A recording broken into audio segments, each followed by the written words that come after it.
Everest is the highest point on Earth. It's 8,848 metres. It soars into the sky. And for mountain climber Brian Dickinson, this was his dream. It was the peak of his dreams. And yet he found himself very close to it with a big decision to make. He was 1,000 feet from the summit, what's called death zone, and his companion Sherpa Pasang became ill and had to turn back. There was a window in the weather. He could make it, but he had to go alone. Was this as far as he would go, or would he step? He weighed the options and he decided to go alone.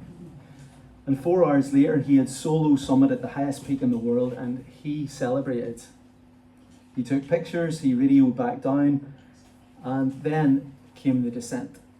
And as he began the descent, his vision started to get a bit blurry. He was rendered almost completely blind. He had snow blindness. He now had to make his way back down based on instinct, Navy survival training, and faith. He had to descend Everest blind. He made his journey not knowing where he was going, every move vital. He relied on God and he made it. But I've read this story. It's a disturbing enough read. I can only imagine what it was like actually for him. He had more than one scary moment. It was far from smooth, but he really felt that he wasn't doing it alone. Faith saw him through. If I'm honest, sometimes I treat faith like it's for those emergency moments, for those extremes in our journey, for the crisis. We're all in different journeys through life at the moment. I'm guessing for many of us it might feel a bit less exciting and extreme than climbing up or down Everest. Yet faith is actually essential for the everyday. In Hebrews 11 verse 6, we read that without faith it's impossible to please God. So faith is an everyday essential, not just for emergencies or extremes. It's an everyday essential, not just for emergencies or extremes. And just as Brian made his way down Everest blind, it can feel like that's how we make it through life. We actually don't see what's coming next. We step into the unknown and into uncertain futures full of questions. Maybe you've got some of those questions. Where will I go to college? Who will stick with me and accept me for who I am? How can I find the strength to keep going? Why doesn't God seem to care about them whenever they're suffering so much and I seem to be doing okay? What is my purpose for this season in life? It's true for every stage of our lives. But let me suggest that those in the room this morning likely to face the most changes over the next few years, and the most challenges to faith, are often those who are youth or young adults. How might you, if you are in that category, how might you grow in faith and not out of it? Seems today that faith is on the rise. We've been sharing that around in the WhatsApp group a little bit. There's been a noted increase, certainly in the UK and some other places as well, of an increase in church going and in Bible reading, especially among young adults. It's been called the quiet revival. This week there was an honest and helpful article in the Times newspaper by an atheist, James Marriott. And he said this, he said, when we look at this period of the last 20th century and of secularization, which is seeing the world without God, it might be seen as a historical and geographical anomaly. Sorry, that was quite wordy. But what he's trying to say is, this is the exception, almost. That across cultures and across time, people have had a spiritual or a faith outlook. That's actually more normal. But he said this, what comes next? Well, he thinks it will be a pick and mix of New Age beliefs, vague spirituality and meditation rituals, already observable in trendy areas.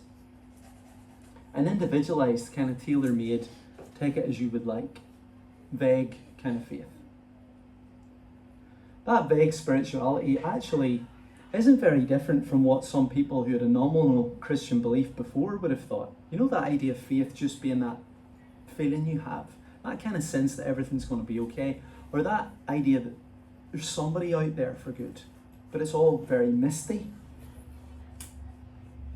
Let me just remind you that that's not the kind of faith that saw that fella Brian back down Everest.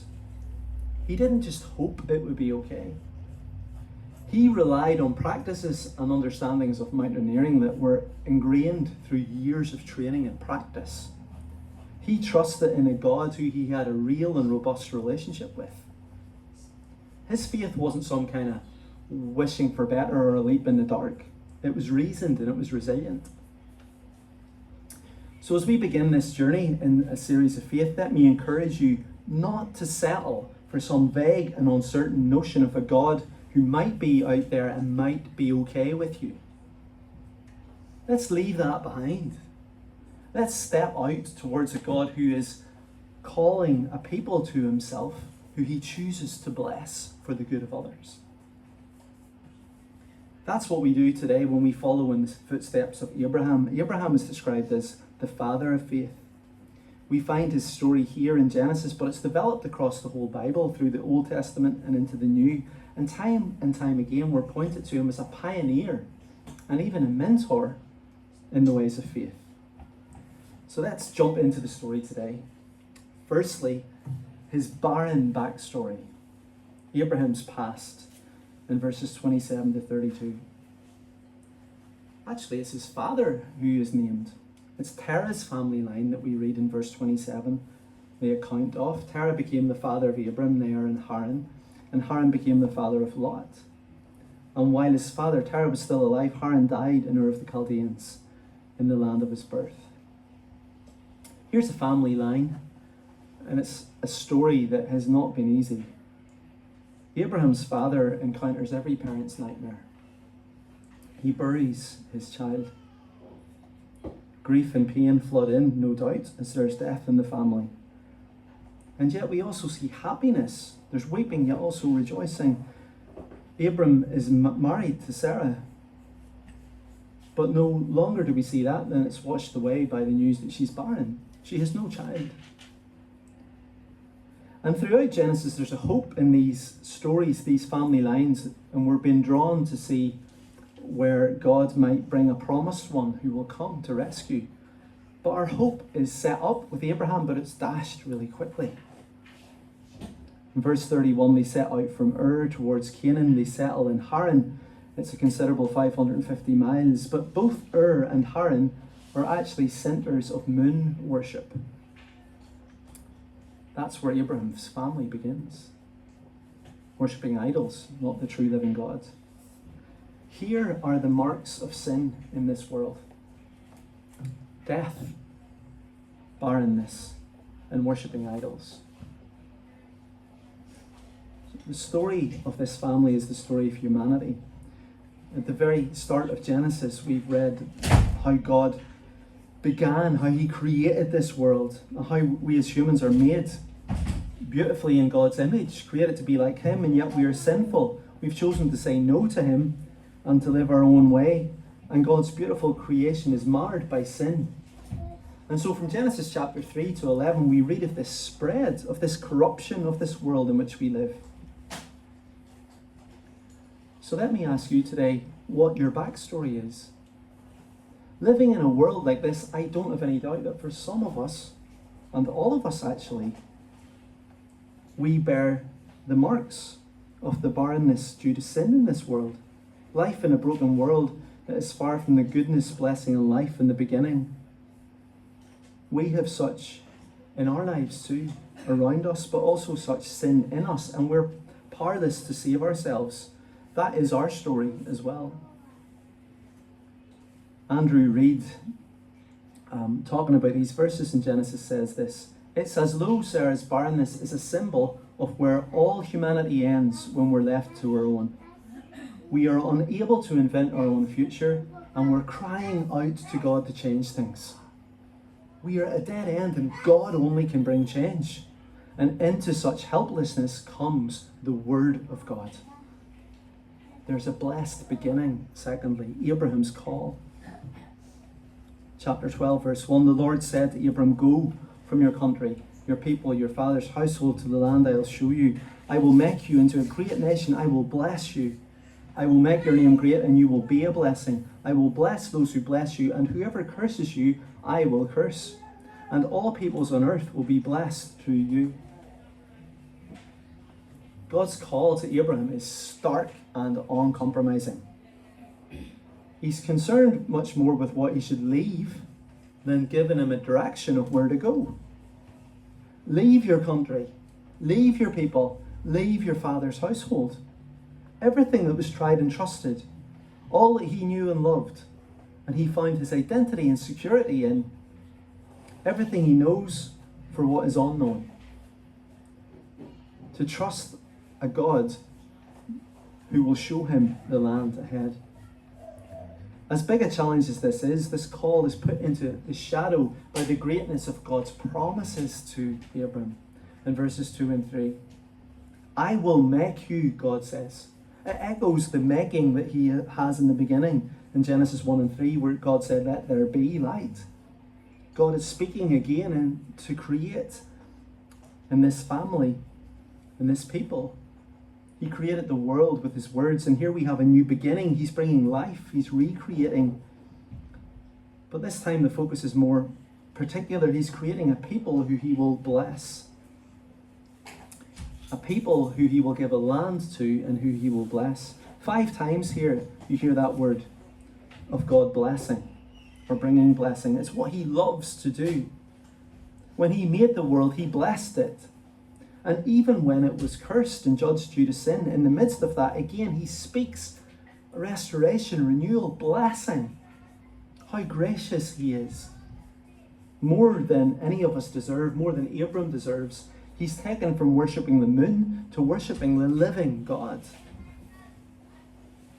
This promises a new chapter for Abram. He makes a move, seeking a new home in a new land.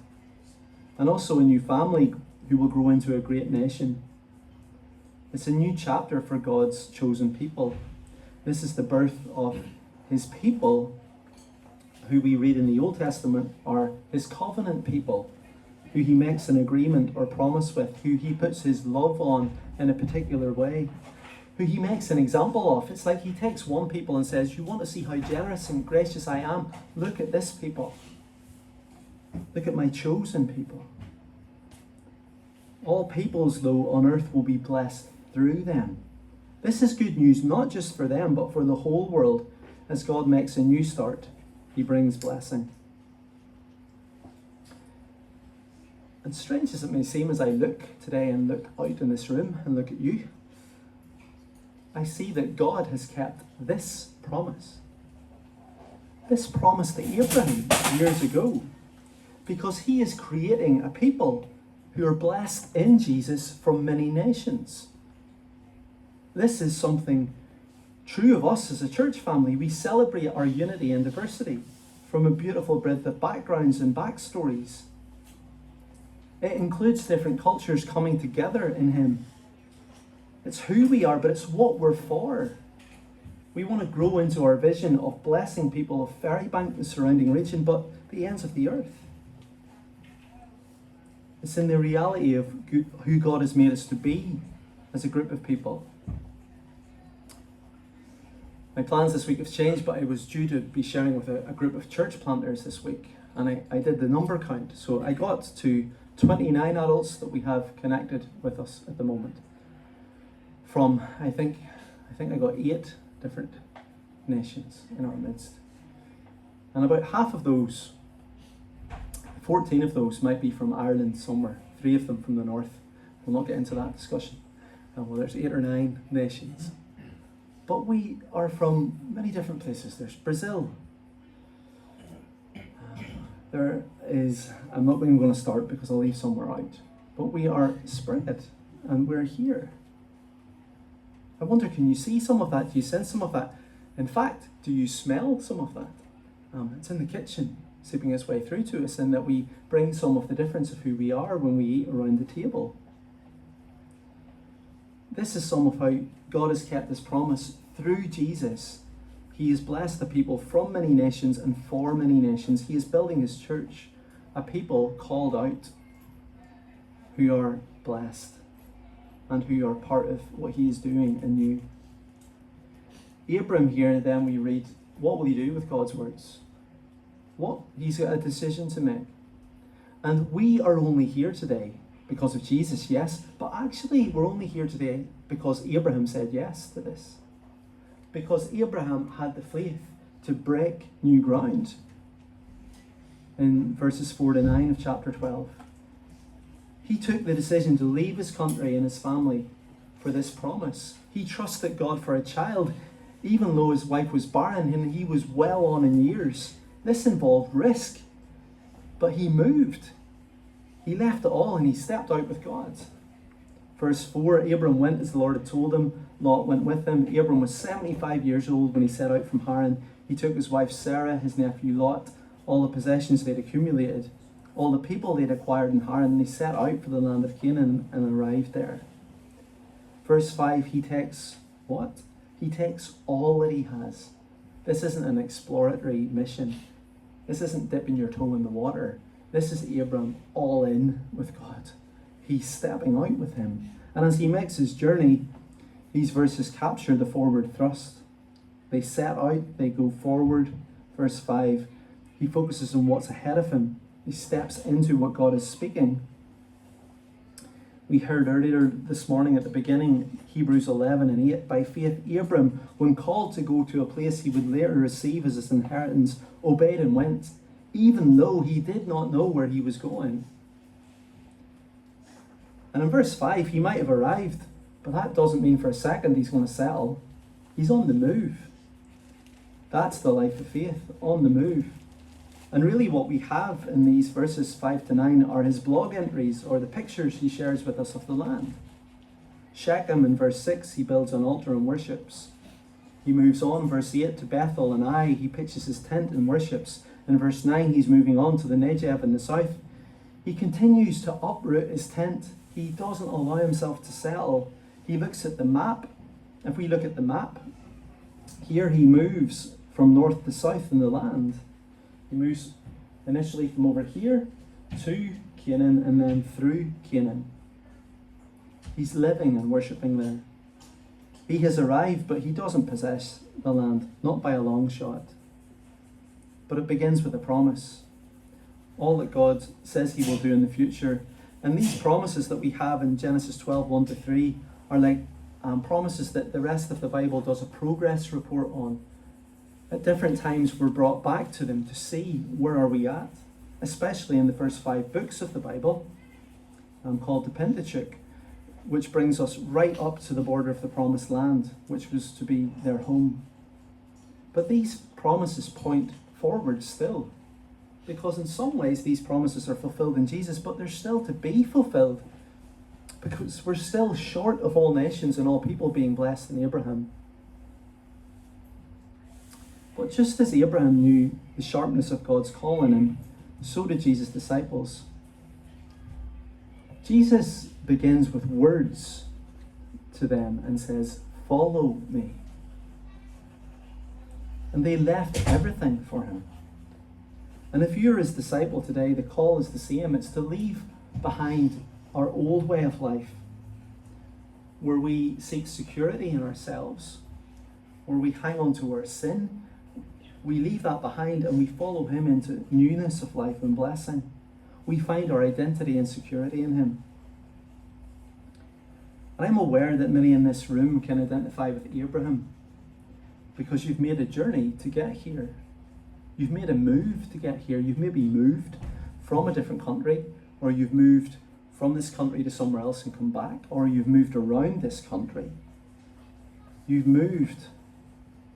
You stepped into the unknown. You can appreciate some of this. And as you've done that, you've stepped out in faith. You've done it looking to Jesus, or you've discovered Jesus on your way. Because actually it's times when we are uprooted and our lives are rearranged like Abram's that we find our identity and belonging and purpose questioned. And our idols are exposed. We likely don't worship the moon like Abram, but we might find ultimate security in our friends, or even in our family, or in our job, or the country and culture that we live in. We might cling to them too closely and treat them like God. But when we were uprooted and we're changed, we can feel a bit lost. But actually, those times are a chance to step out and discover Jesus afresh, to find him there, to follow him there. Times of great change can cause us concern and even anxiety. So, for those who are journeying through your teenage years, there's a lot of change happening in your life. Identity, belonging, and purpose can be known just as we can look to Abram as a father of faith and mentor. There are those in church who've walked this road before you who could be a help to you on your way. And let's be honest, for those of us who are parents, especially parents of teenagers, we haven't been down that road before ourselves. It's new ground for us. We're stepping into the unknown. Good for you who are teenagers to know that your parents might be encountering something new as well. They've been teenagers, but they haven't been a parent of one. But in the same way, we can go with Jesus, but also there are other people in our church family who've made that journey before, who offer some of that wisdom and some of that help to us. And as we trust Jesus and are open with our children about faith and questions and challenges, we offer them the best that we have to offer them, which is the example of following him. Proverbs 14:26 says, "In the fear of the Lord," which really means walking in faith openly before the Lord, in that kind of faith and fear is strong confidence, and his children will have a refuge. In other words, there's strength for us, but also strength for our families when we step out in faith. Maybe for you today, you sense that you're either, you might be stepping into something new. Maybe you've joined church recently. Maybe there are changes in your life, and you're not sure what's next. You know more about what's behind you than you do about what's in front. You're in the company of someone like Abraham. And maybe you're leaving some things behind that still entangle your heart and mind in the present. Well, know that in looking to Jesus and following him in faith, you are in the safest possible place. In today's story of Abraham, we can see that faith is on the move with God. It doesn't settle. And for Christians, it's to follow the call of Jesus on our lives. I've enjoyed listening to people of faith and their journeys on a podcast called The Leadership Journey. And the guy in that journey, on that podcast, Alan Wilson, he asks people one question. Leaders, he says, what would you say to your 20-year-old self? What is it now that you would say back to your 20-year-old self?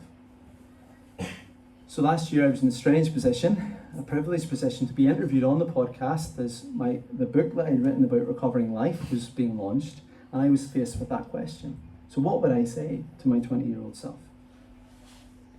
And genuinely, not just because of my recovery journey, but because of where I've been with Jesus, I said, stepping out in faith with Jesus isn't always easy, but it's the safest and the most surprising place to be. It's where we encounter his peace. It's where we encounter his extravagant grace. I had plans to be up north this week.